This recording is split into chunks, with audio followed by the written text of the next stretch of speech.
Hebreus capítulo 7, apenas o versículo 25.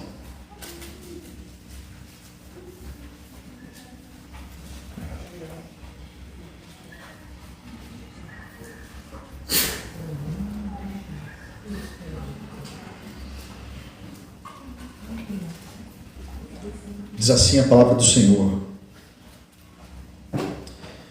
por isso também pôde salvar totalmente os que por ele se chegam a Deus, vivendo sempre para interceder por eles. Vamos ler todos juntos, meus irmãos, a uma só voz? Por isso também pôde salvar totalmente os que por ele se chegam a Deus, vivendo sempre para interceder por eles. Vamos orar mais uma vez? Pai Santo, nosso Deus, nos achegamos a Ti, ó Pai, diante da presença do Senhor, que se faz junto ao Teu povo, e abrimos a Tua palavra, porque é nela, por meio dela, é com ela que o Teu Espírito Santo nos edifica, trabalha sobre nós, fala ao nosso coração. Juntos, ó Pai, queremos reconhecer a beleza de toda a Tua obra, a beleza da criação, a beleza, Senhor, de todos os detalhes daquilo que o Senhor fez, a beleza da história,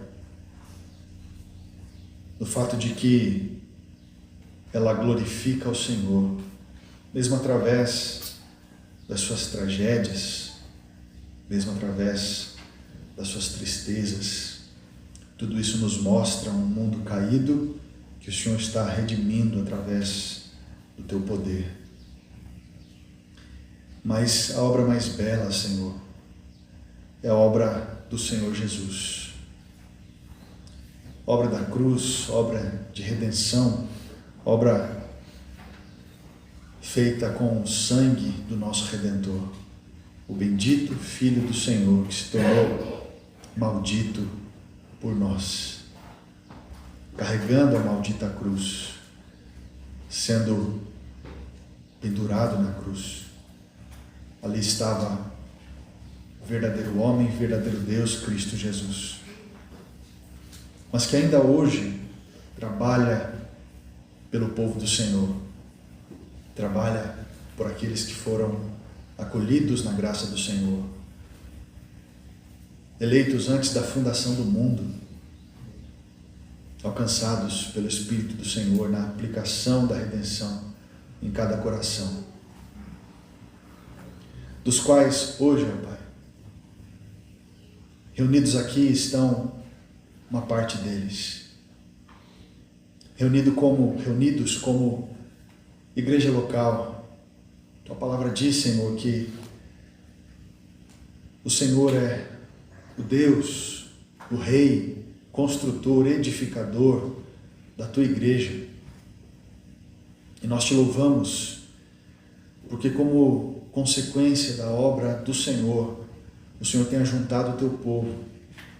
Quando nós olhamos para o mundo, Pai, quando nós olhamos para a história e vemos tantas coisas sendo feitas, tantas obras, as obras dos homens, tantos projetos, mas nós podemos identificar com muita clareza uma obra exclusivamente do Senhor, um projeto exclusivamente do Senhor, em execução, a Tua igreja, ó Pai, o ajuntamento do Teu povo, daqueles que se reúnem no nome do Senhor Jesus.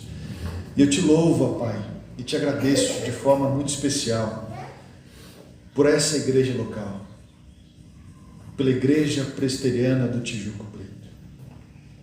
Te louvando, ó Pai, por mais um ano de organização desta comunidade local, completando assim 10 anos de organização, debaixo da Tua graça, bondade, debaixo da Tua condução, debaixo da soberana provisão do Senhor, que tem permitido a vida, tem sustentado a vida desta igreja. Te louvamos, ó Pai, por cada irmão, por cada irmã, por cada pequenino, pelos mais experientes. Te louvamos, ó Pai, por aqueles que compõem hoje aqui esta igreja local, que pertence ao Senhor. Te louvamos e oramos pelos muitos anos que hão de vir, e que sejam anos de glória ao Senhor, de alegria do teu povo, que se reúne aqui para o teu louvor. Obrigado, ó Pai. Te louvamos e entregamos a vida desta comunidade nas tuas mãos. O seu pastor, seus presbíteros, seus diáconos, seus ministérios, cada um daqueles que tem arregaçado as mangas e, em resposta e gratidão à obra da cruz, tem se entregado e se sacrificado pela obra do Senhor. Obrigado, Pai, obrigado porque o Senhor me permite hoje conhecer esses irmãos, essa comunidade local. Obrigado, Pai, pela obra do Senhor aqui manifestada. Assim nós oramos, ó Pai, pedimos a Tua orientação por meio da Tua palavra sobre nossas vidas, apesar de nós. Abençoa, Pai, este que fala, abençoa meus irmãos que ouvem, para que nós nos voltemos à Tua palavra com todo o nosso coração, no nome do Senhor Jesus. Amém. Quem está orando por você? Você tem alguém que sempre ora por você e você sabe disso? Alguém que coloca você na sua lista de oração, alguém que coloca você sempre diante do Senhor nas orações. Quem está orando por você ultimamente? Você pode dizer, pode lembrar de alguém que esteja em oração por sua vida? Orar, meus irmãos, é uma das bênçãos mais profundas que nós podemos experimentar na vida. De todas as coisas boas que nós podemos experimentar na vida, não tenha dúvida que a oração é uma das maiores. Estar em comunhão com o Pai é uma riqueza de valor inestimável. E por falar na comparação entre riquezas passageiras e as riquezas eternas, há poucos dias, meus irmãos, eu estava vendo uma entrevista com um homem multimilionário. E ele falava que ele estava experimentando o chamado tédio de possuir, ou seja, as coisas que ele possuía em abundância, já não estavam mais trazendo alegria para ele. Foi então, nesse momento, que ele soltou a seguinte frase: hoje eu prefiro passar um tempo a mais com o meu pai do que comprar mais um super carro. Ele estava falando da relação com seu pai e da relação em decadência com ele, com as suas bênçãos materiais. E eu pensei em seguida, diante dessa frase, o seguinte: no reino de Deus é exatamente assim, não é verdade? Nós devemos pensar exatamente dessa maneira. Nós deveríamos preferir passar um tempo a mais em oração com o nosso Pai do que qualquer outro bem ou riqueza dessa terra. Desejar isso, desejar estar em comunhão com o Pai, é o que nós deveríamos desejar mais que tudo, mais que as maiores bênçãos desse mundo, mais que as bênçãos materiais desse mundo, mais que qualquer outra coisa. Essa era a percepção de Davi, não é verdade, meus irmãos? Lá no Salmo 84, ele diz algo assim: mais vale um dia na tua presença do que 1000 em qualquer outro lugar. Mas a minha pergunta não é se você está orando, mas é quem está orando por você. Meu assunto não é a sua oração ao Pai, mas a oração que fazem por você diante do Pai. Quem está orando por você? Você consegue fazer uma lista na sua cabeça de alguns nomes? De algumas pessoas que possam estar orando por você, pessoas que oram por você com regularidade? Pai, mãe, irmãos, amigos, cônjuge, ou aquela senhora da igreja que adota muitos filhos de oração. Talvez você seja de uma família cristã e, portanto, há familiares que te amam e que oram por você, naturalmente. Talvez você seja uma pessoa que se relaciona com facilidade e é lembrada pela família da fé, por exemplo, constantemente, tendo irmãos que sempre oram por você. Talvez você seja uma pessoa, no entanto, mais tímida, mais quieta, mais introspectiva, uma pessoa que, portanto, é menos visível, menos lembrada, inclusive, por outras pessoas, menos lembrada, inclusive, pela oração de outras pessoas. Independentemente, meus irmãos, se há muitas ou quase nenhuma pessoa orando por você, se você foi alcançado pela graça de Deus, eu quero te garantir hoje que há pelo menos uma pessoa orando por você constantemente. E essa pessoa é o nosso Redentor, o Senhor Jesus. O que nos garante isso? Quem inventou essa história? Quem é que está dizendo isso? É a própria verdade da palavra de Deus, vista em alguns textos, mas especialmente nesse que temos em mãos.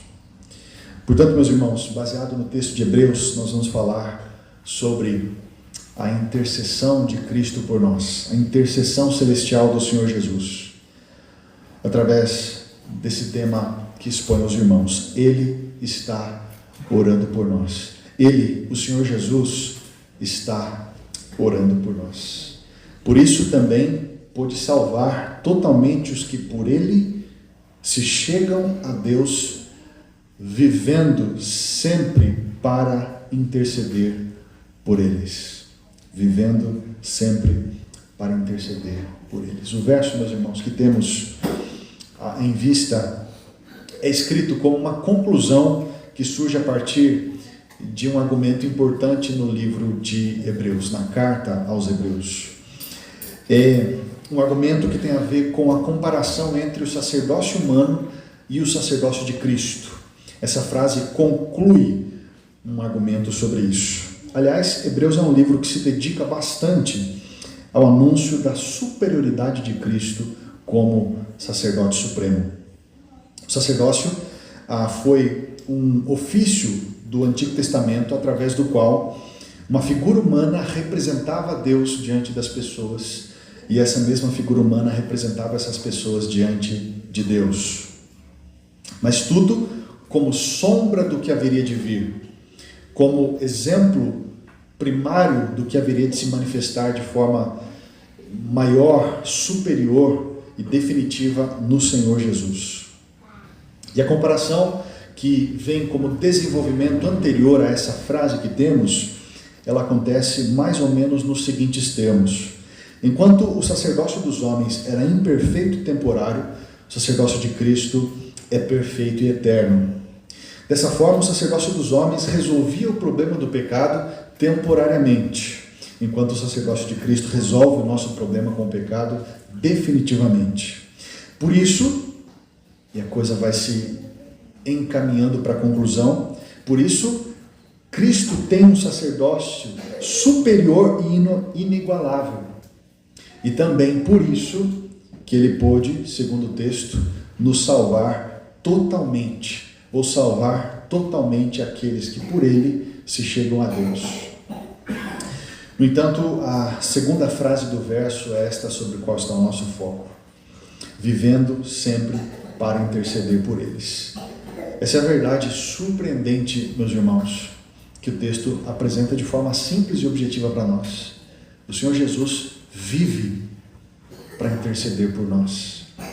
Esse é um dos seus propósitos pelos quais ele vive como intercessor, como redentor, como nosso Salvador, interceder por nós, interceder pelos seus. O que isso significa? Qual a importância disso? Qual a diferença que isso faz para nós hoje? E o que isso deve nos levar a fazer diante do Senhor? Algumas coisas das quais nós veremos com base nesse texto. Um teólogo afirma, meus irmãos, que uma das doutrinas mais negligenciadas na igreja contemporânea é a intercessão celestial de Cristo. Porque muitos focam no que Cristo fez no passado, sem lembrar do que Ele está fazendo no presente, do que Ele está fazendo hoje. Quando nós falamos de obra de Cristo, nós normalmente estamos nos referindo ao passado. A primeira coisa que nós lembramos quando falamos de obra de Cristo é de um fato específico e temporal do passado, da obra da cruz. Mas o que Ele está fazendo agora, exatamente agora? Para muitos, Ele não está fazendo muita coisa agora, mas só desfrutando da obra que Ele fez no passado, como se Ele estivesse assentado sobre obra passada e esperando para que pudesse então fazer coisas no futuro. Mas esse ato entre a cruz do passado e a sua vinda do futuro é um tempo no qual Cristo estaria esperando, sem nenhuma atividade constante ou primordial como Redentor.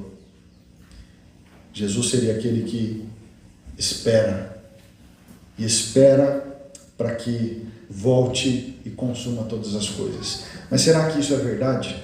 O que a Escritura diz sobre a obra de Cristo entre a cruz e a sua segunda e última vinda? Intercessão, meus irmãos, intercessão celestial é sobre o que Cristo está fazendo agora, nesse momento, no intervalo entre a cruz e a segunda vinda. Isso é de uma importância enorme para conhecermos melhor o nosso Redentor e a forma pelo qual Ele nos guarda em suas mãos. Uma das maneiras de nós entendermos como de fato a doutrina da intercessão é uma doutrina que, por vezes, fica esquecida, é uma comparação entre essa doutrina com a doutrina da justificação.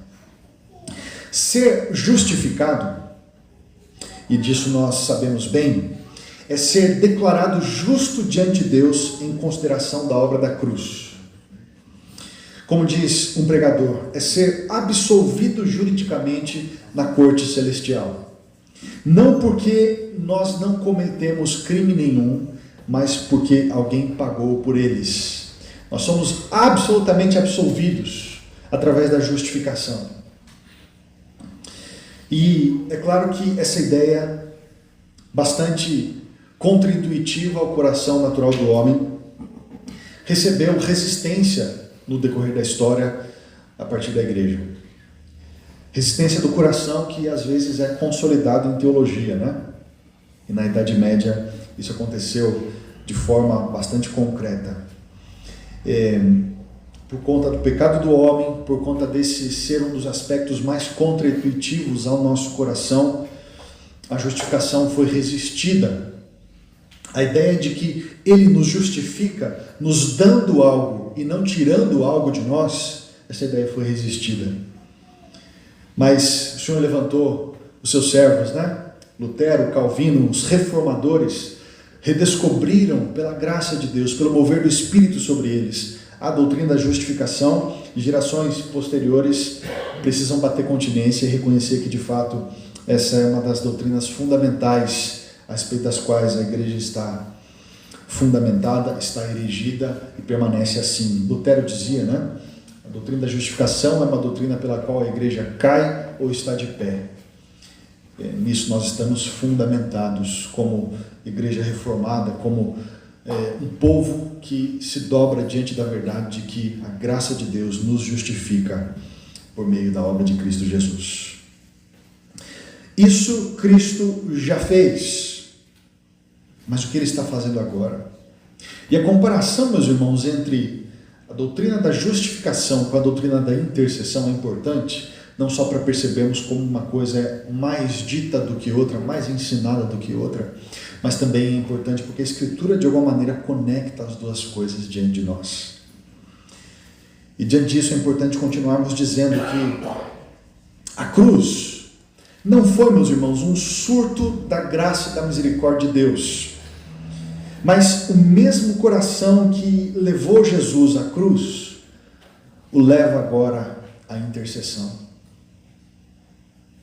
O coração do Senhor Jesus não é inconstante como o nosso. Por vezes cheio de amor e de compaixão, por vezes frio e indiferente. Uma das razões pelas quais Deus é aquele que era, é e será eternamente o mesmo, é o fato de que Ele é uma rocha eterna, e isso nos mostra o quanto Deus é constante em todos os seus atributos, inclusive o atributo da graça e da misericórdia, que foram atributos vistos de forma muito clara e evidente na cruz. Uma exposição de quem é o nosso Deus, uma exposição do seu coração, da sua profunda compaixão, das suas entranháveis misericórdias, das quais ele já tinha falado no Antigo Testamento, e agora se mostram de forma muito nítida, palpável, com poeira, sangue, cor, vida que se esvaía do nosso Redentor na cruz. Mas a cruz não foi um surto da graça e da misericórdia do Senhor. Os atributos de Deus, a sua graça, seu amor e compaixão, que estavam presentes quando eu e você estávamos sendo justificados na cruz, permanecem vivos, ativos, permanentes no coração do nosso Redentor, hoje, quando Ele intercede por nós. O coração do Senhor Jesus é atraído pelo seu povo hoje, tanto quanto foi no momento da cruz. E a manifestação presente dessa sua graça, dessa sua misericórdia, é justamente o seu coração comovido por nós em intercessão pelas nossas vidas. A manifestação presente do coração comovido de Cristo pelo seu povo se vê na sua intercessão constante por nós. E a palavra de Deus conecta essas coisas, portanto, diante de nós e nos mostra como é essencial que nós, para que tenhamos uma visão correta de Cristo, consideremos com profundo apreço a doutrina da intercessão. Mas o que é, meus irmãos? O que é a intercessão de Jesus? Basicamente, a intercessão significa um terceiro se colocando entre duas partes para argumentar em favor de uma parte à outra parte. Imagine um pai intercedendo pelo filho diante da escola. Imagine um empresário intercedendo por um atleta diante de um clube. Imagine um advogado intercedendo pelo réu diante do juiz. Na doutrina da intercessão, quem são as partes envolvidas? De um lado, nós, o povo de Deus; do outro, Deus, o Pai, e Cristo intercede por nós diante do Pai. Mas por que, meus irmãos? Porque Cristo precisa interceder por nós. O que Jesus ainda precisa fazer ou pedir em nosso favor? Ele já não fez tudo que era necessário na cruz para a nossa salvação? Como que a lógica da intercessão como uma obra necessária se encaixa na palavra de Deus em toda a sua estrutura, especialmente diante da verdade da doutrina da justificação? Será que a doutrina da intercessão mostra que a justificação não foi suficiente? A resposta a essa questão, meus irmãos, é a seguinte: a intercessão aplica o que a justificação conquistou. Isso não só para nós, mas para o próprio Cristo. Isso não só para nós nos efeitos da justificação, mas também para o próprio Cristo, na mecânica da justificação e na lógica que ela tem quando existe como obra de Deus diante de nós. A intercessão aplica o que a justificação conquistou. A intercessão presente de Cristo, meus irmãos, portanto, reflete a completude da obra da cruz e não a sua falta, não a limitação dela. De uma maneira que a intercessão se torna a aplicação momento a momento da obra da cruz sobre as nossas vidas. Como diz um autor, no passado Jesus fez o que hoje ele clama. Hoje ele clama sobre o que ele fez. De uma maneira que, se por um segundo Cristo, como supremo sacerdote, deixasse de nos representar diante do Pai, nós estaríamos condenados. Porque a diferença que faz com que Cristo seja, inclusive, um sacerdote supremo e superior aos demais, é que os demais morriam e não podiam mais representar o povo de Deus. E não só quanto aos sacerdotes, mas quanto aos líderes do povo de Deus, isso é verdade. Se você, por exemplo, se volta aos livros dos juízes, você percebe o seguinte: os juízes eram levantados, lideravam a nação, governavam a nação, e eles chegavam à velhice, ou mesmo por alguma outra circunstância da vida, morriam. A nação se distanciava do Senhor, padecia às vezes sob o governo de outras nações e ficava à mercê de outras nações. O povo orava, clamava a Deus. O texto de Juízes descreve que o Senhor ouvia a sua oração, levantava outro juiz que conquistava o seu povo, voltava para a sua terra, se estabeleciam como nação e seguiam adiante. Passava um tempo, o juiz morria, o povo era entregue de novo às outras nações, entregue à vassalagem, entregue a situações de grande tribulação. O povo orava, pedia misericórdia de Deus, outro juiz se levantava, conquistava com grande coragem, com a bênção do Espírito Santo de Deus, com poder, a sua nação, eles voltavam, se estabeleciam, tudo ficava em paz por algum tempo, até que o juiz morresse de novo e todo o ciclo se iniciasse. Ou seja, uma das verdades que diferencia aqueles que conduziam a nação do povo de Deus no Antigo Testamento para o sacerdote Cristo Jesus é o fato de que ele vive. Ele morreu, mas ressuscitou. Isso nos garante a sua obra perfeita como sacerdote e faz com que nós não estejamos à mercê de novas condenações. Portanto, se por um segundo, meus irmãos, Cristo deixar de existir de entre nós e o Pai, nós seremos condenados. Nós seríamos simplesmente condenados, fulminados pela ira de Deus, que nós bem merecemos. Mas a intercessão constante de Cristo nos garante o contrário. Porque a intercessão de Cristo garante, momento após momento, a aplicação da justificação sobre nós. De uma maneira que ele é um perfeito sacerdote em atividade, não só na cruz, mas agora. E isso é essencial para a nossa segurança em redenção no Senhor. Um dos textos que nos mostram como as duas coisas estão conectadas é Romanos 8. Você conhece bem o texto. Texto que nos diz, no final do capítulo, coisas importantes, garantindo diante de nós, em anúncio dessas verdades preciosas, que nós estamos seguros nas mãos de Deus. E essas coisas são argumentadas por meio de perguntas e respostas, né? O apóstolo Paulo, aliás, era muito habilidoso nisso. No fim do capítulo 8, portanto, diz o texto bem conhecido: quem tentará acusação contra os eleitos de Deus? Resposta: é Deus quem os justifica. Quem os condenará? Resposta: é Cristo Jesus quem morreu, ou antes quem ressuscitou, o qual está à direita de Deus e também intercede por nós. O qual está à direita de Deus e também intercede por nós. A forma com que Paulo argumenta para dizer por que é que nós não podemos ser acusados, ou mesmo que sejamos, essa acusação não tenha efeito nenhum. A forma com que Paulo argumenta para dizer o porquê que nós não podemos ser condenados eternamente inclui a intercessão. Paulo vai dizer: quem que pode acusar o povo de Deus de forma eficiente?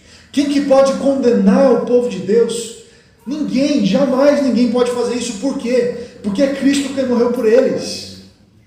Mas é Cristo também que ressuscitou, assentou à direita do Pai e também intercede por nós.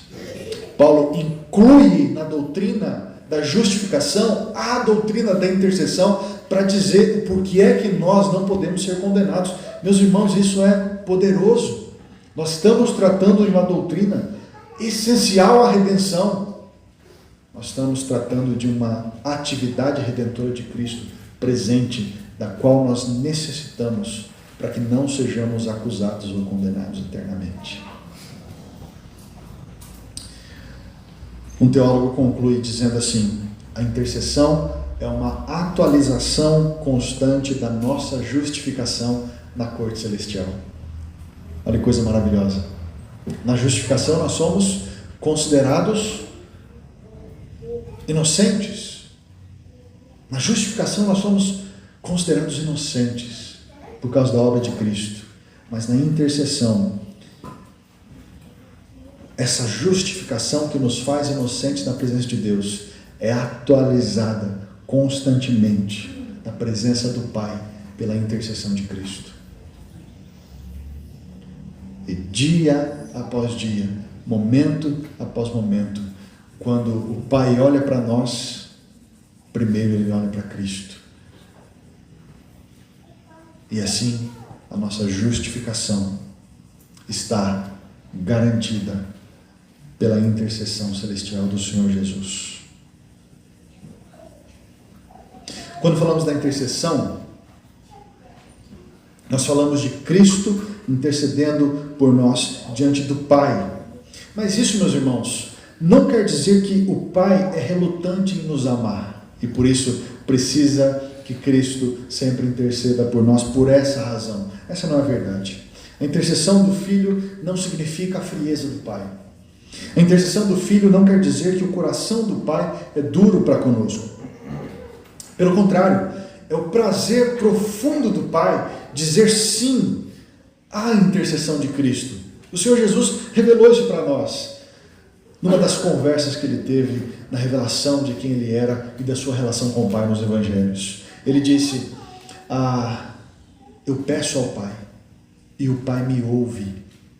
E o Pai me ouve.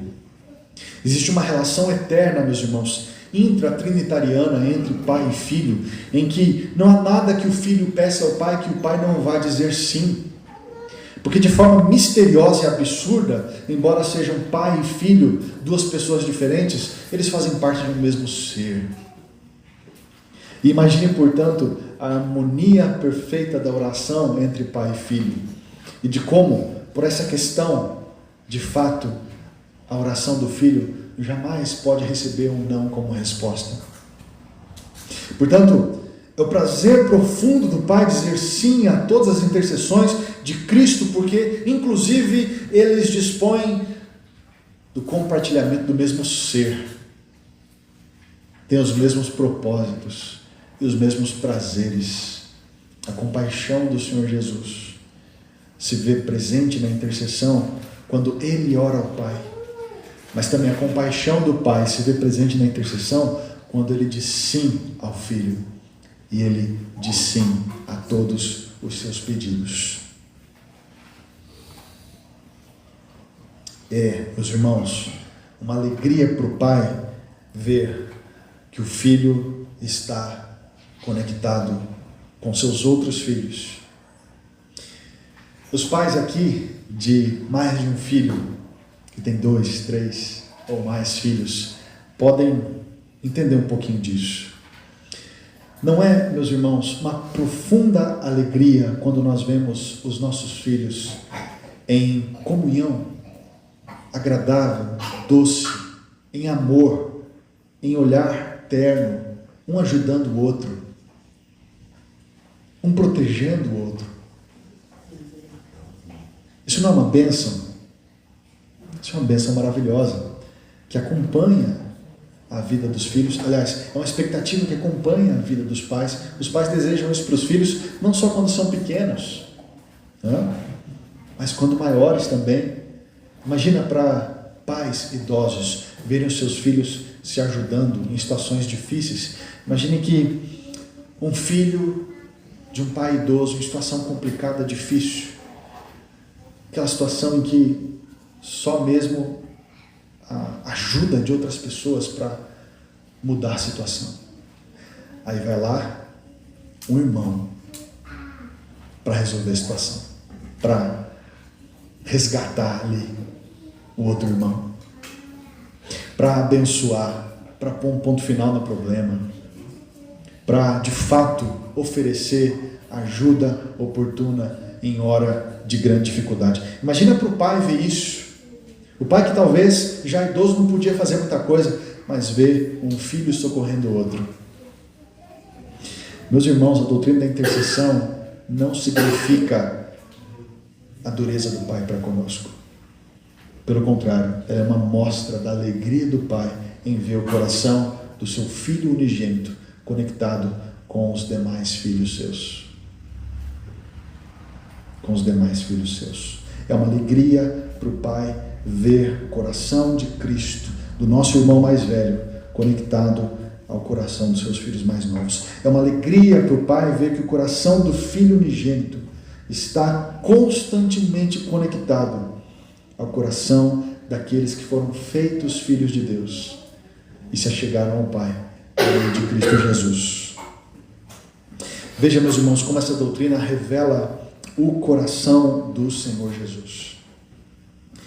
Imaginem que nós tivéssemos os nossos pecados perdoados por um Salvador que fosse severo, distante, frio, que agora só cobrasse de nós aquilo que era necessário, uma vez que nós já fomos salvos e devemos tudo ao Senhor. E é verdade que nós devemos tudo ao Senhor, mas é verdade também que nós continuamos incapazes de entregar tudo ao Senhor como deveríamos.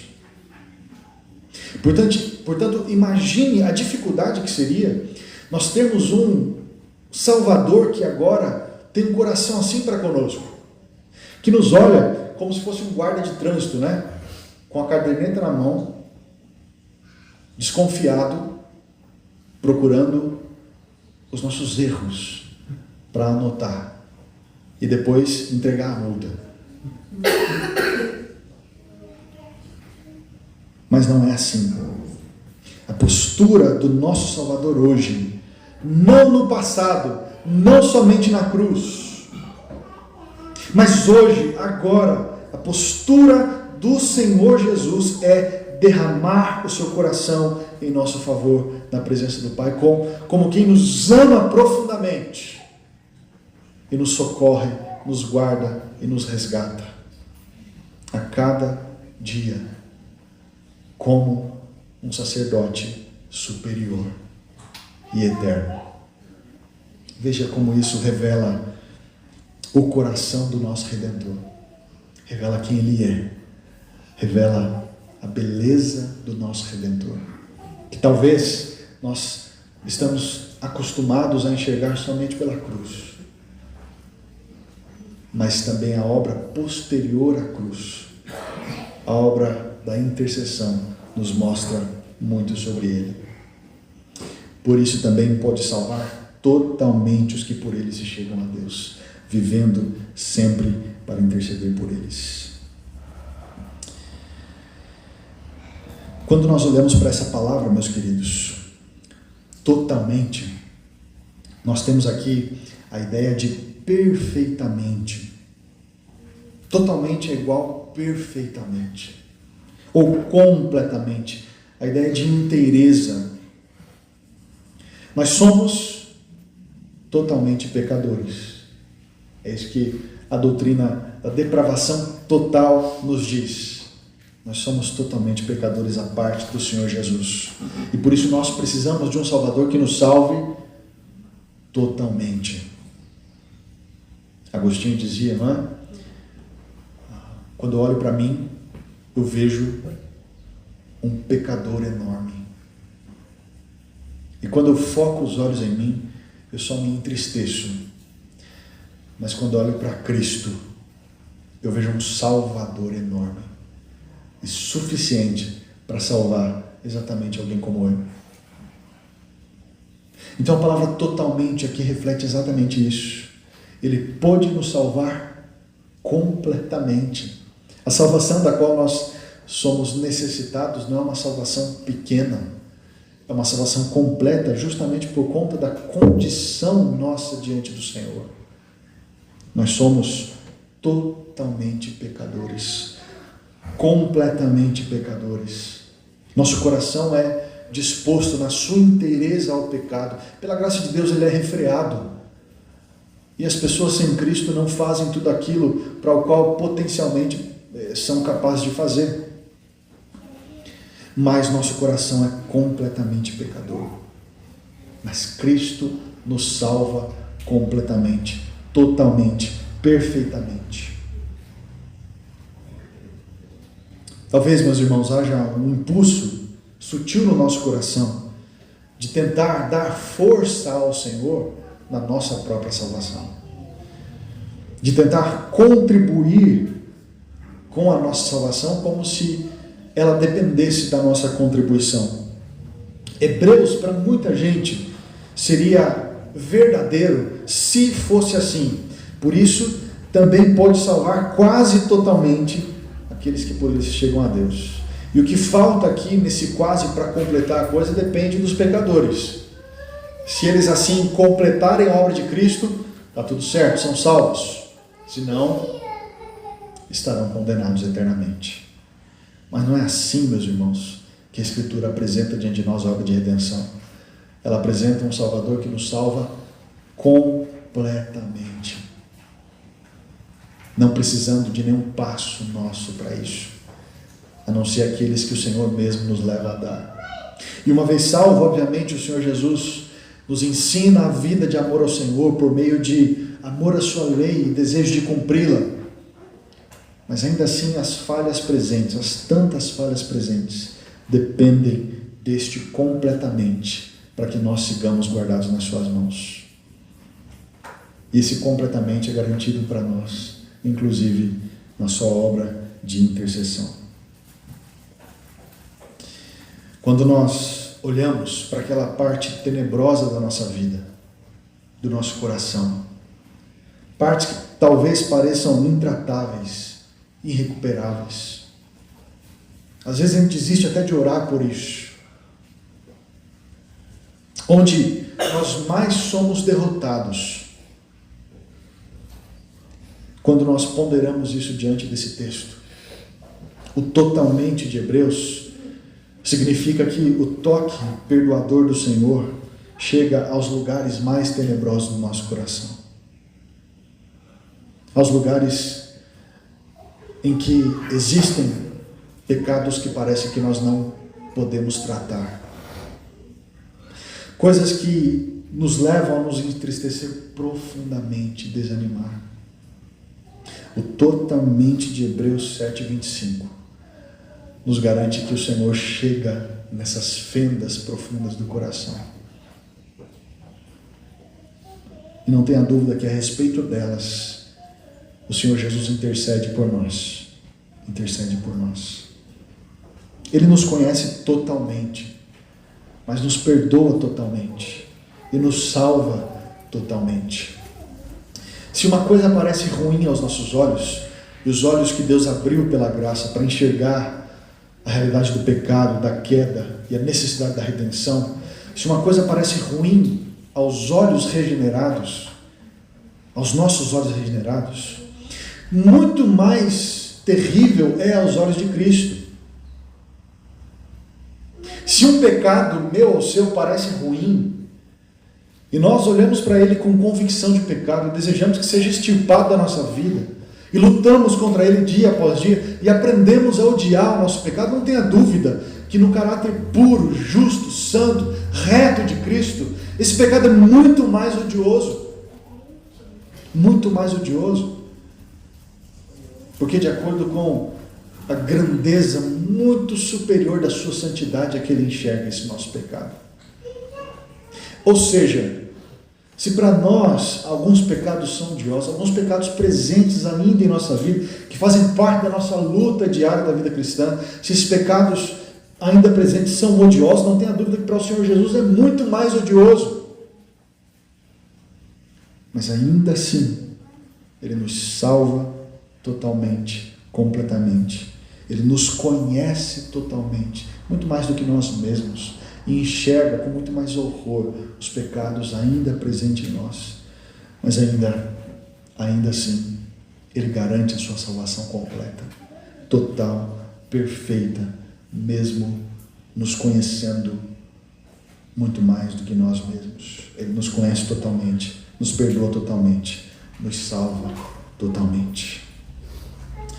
Eis o que significa, meus irmãos, a intercessão. É Cristo, o Deus unigênito, trazendo constantemente na presença do Pai sua vida, morte e ressurreição por nós. Lembra que Cristo glorificado, mesmo glorificado, mostrou suas marcas aos discípulos, lembram disso? Isso nos mostra que o Cristo glorificado permaneceu com as marcas da redenção, com as marcas da cruz. E dessa maneira, quando Cristo estende as mãos diante do Pai para interceder por nós, é como se Ele trouxesse diante do Pai novamente a verdade da sua vida, morte e ressurreição, para que nós sejamos vistos através disso, perdoados através disso, guardados através disso. Calvino disse o seguinte sobre essa doutrina: Cristo, assim, volta os olhos de Deus para a sua justiça, afastando-os de nossos pecados, reconciliando de tal modo o coração do Pai para conosco, que por sua intercessão abre caminho para nós e acesso para o trono do Pai. Cristo mantém os olhos do Pai na sua justiça e não nos nossos pecados.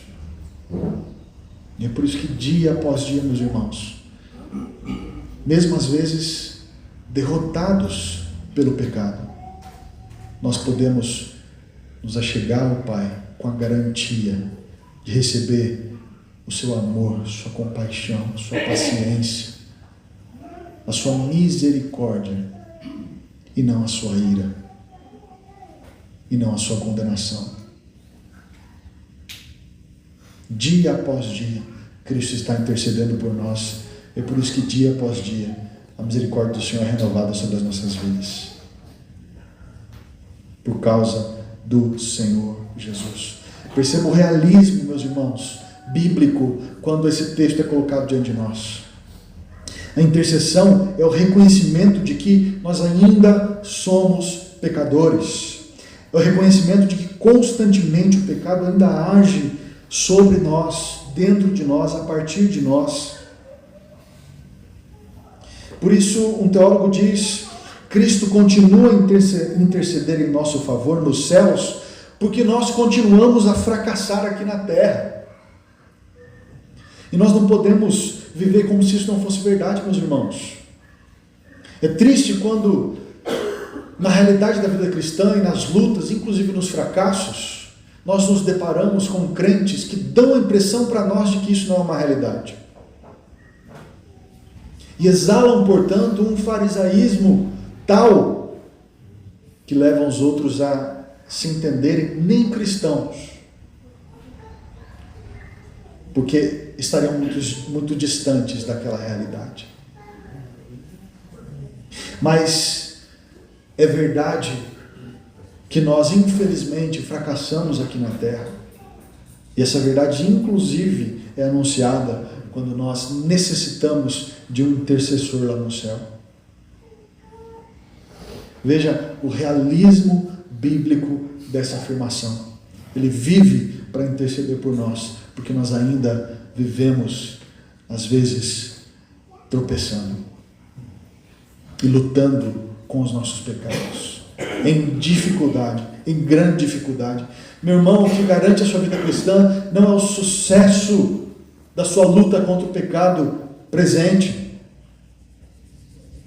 mas é a perfeita intercessão do seu Redentor. O que deve te levar ainda mais a buscar honrá-lo e destruir o pecado na sua vida. Mas o que garante que a sua vida permanece nas mãos do Senhor é a intercessão do Senhor Jesus. Às vezes, diante do pecado, meus irmãos, às vezes, diante de fracassos, confesse ao Senhor em oração, abandone, lute para abandonar o seu pecado, mas descanse no perdão do Senhor. Porque não só o que Cristo fez no passado, mas o que Cristo está fazendo no presente nos garante o seu completo perdão. Completo perdão. Ele tem as mãos abertas para abençoar com graça, perdão e misericórdia. E tem prazer em fazer isso para conosco. Uma maneira de você pensar na doutrina da intercessão de Cristo é a seguinte: Jesus ora por você, da maneira mais simples possível. Jesus ora por nós. E como é que está a sua vida de oração? Berkhoff diz assim: é um pensamento consolador saber que Cristo ora por nós, mesmo quando somos negligentes na nossa vida de oração.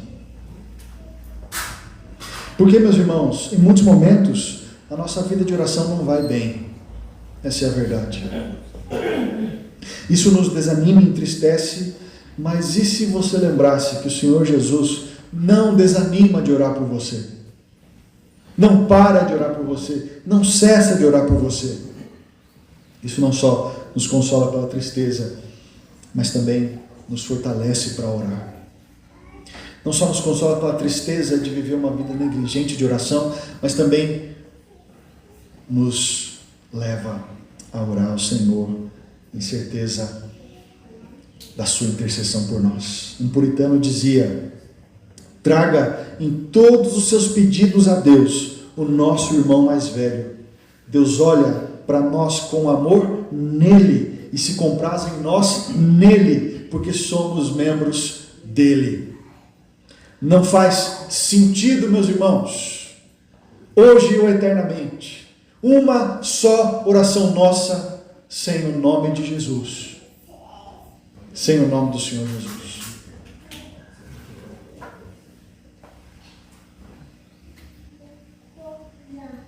O pecado, a queda, estraga o homem totalmente, mas o nosso Salvador nos salva totalmente e vive para interceder por nós.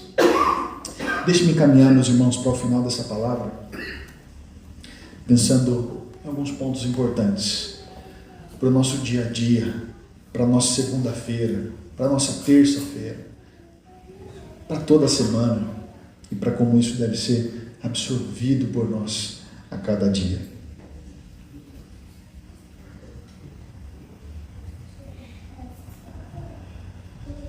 Então, diante disso, será que eu preciso me preocupar em orar? Será que eu preciso me preocupar com oração? Se o próprio Senhor Jesus ora por mim, por que é que isso precisa ser uma preocupação minha? E é claro, meus irmãos, que nós precisamos nos preocupar com oração. E o motivo maior é o seguinte: imagine que você está lutando no seu quarto para orar, parece que você não tem como desenvolver uma oração, não consegue passar tempo com o Senhor em oração. Parece que existe algum bloqueio, alguma dificuldade. Mas e se você pensasse que no quarto ao lado, Jesus estava de joelho orando por você? Inclusive orando para que você não desista de orar. Não desista de ter comunhão com o Pai. Não desista de experimentar dessa que é uma das maiores bênçãos da vida, uma das maiores riquezas hoje e eternamente, estar em comunhão com o Pai, orar. Jesus ora por você, e não tenha dúvida, inclusive para que você ore e esteja em comunhão com o Pai. Então não precisamos orar pelas outras pessoas, certo? Se eu sei que Jesus intercede pelo meu irmão, que diferença a minha oração vai fazer pela vida do meu irmão? O que mais eu tenho que orar pelo meu irmão se o próprio Senhor Jesus ora por ele? Meus irmãos, pelo contrário, orar uns pelos outros é incorporar um aspecto do caráter de Cristo. Nós somos chamados a sermos como o Senhor Jesus, vivermos conforme o caráter do Senhor Jesus. Somos chamados a ter no nosso caráter características do caráter de Cristo, porque é para isso que nós somos salvos. O Senhor confidenciou isso a realidade humana, quando ele revelou em Romanos 8 que ele conheceu aos que de antemão predestinou para serem conformes à imagem do seu Filho. Orar por outras pessoas, interceder por elas, é repetir uma ação de Cristo. Quando você se ajoelha e coloca a vida de outras pessoas em oração, você está fazendo exatamente o que Cristo faz todos os dias. A intercessão, portanto, não nos ensina a deixar de orar porque Cristo já ora, mas nos ensina a fazer isso com ainda mais veemência, porque nós estamos imitando o nosso Redentor, e é para isso que nós somos salvos, é para isso que nós existimos como filhos de Deus. E também alguns podem pensar, então não preciso mais me preocupar com o pecado, né? Se eu descobrir que meu pecado é tratado diante do Senhor, não só porque Cristo morreu por mim, mas porque Cristo ora por mim todos os dias, Ele tem todo o poder, por que é que eu vou continuar me preocupando com o pecado?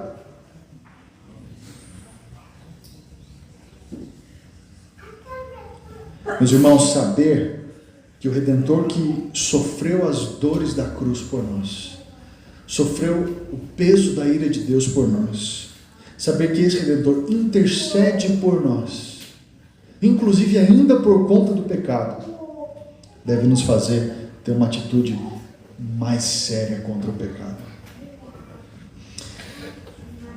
Como diz um pregador, se Deus foi tão sério a respeito do pecado que sacrificou seu próprio Filho por conta dele, como podemos ser menos sérios a respeito dos nossos pecados de coração e de comportamento?